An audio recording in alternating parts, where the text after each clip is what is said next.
And when I worked at Hogue, John Wayne became my good friend.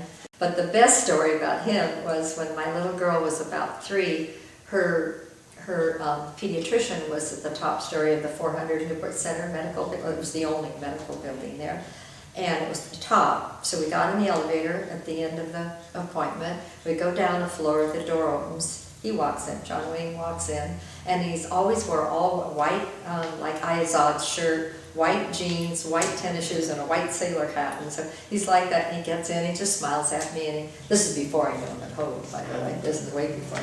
And so I just leaned against the thing, and usually I didn't say anything to him, I just smiled. And then we go down another floor, and a lady gets on, and she looks at him, and she looks at me, and she looks at him, and she went, "Is it?" And he said, "It is." That was it. Shirley Temple did walk by once in front of our house when I was about 6 years old. And then, of course, Buddy Ebsen was walking around here on the island. And one time I was getting my hair fixed up in the beauty shop that was up above the island market.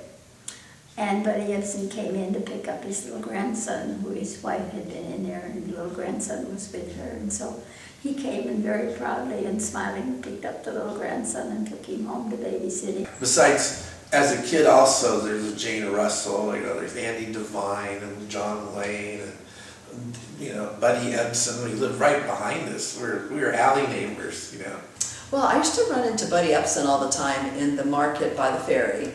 And he would just stroll in, saunter in like anybody else, and hey, how you doing, everybody, We'd go into the Jolly Roger in the morning for coffee. That was the thing to do. Anyway, John Wayne says, "Hey, Sonny."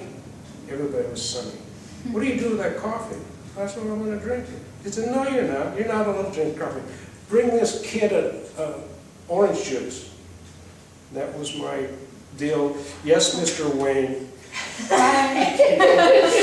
He was when he spoke, you listened. And and they were all in and out of that place all the time.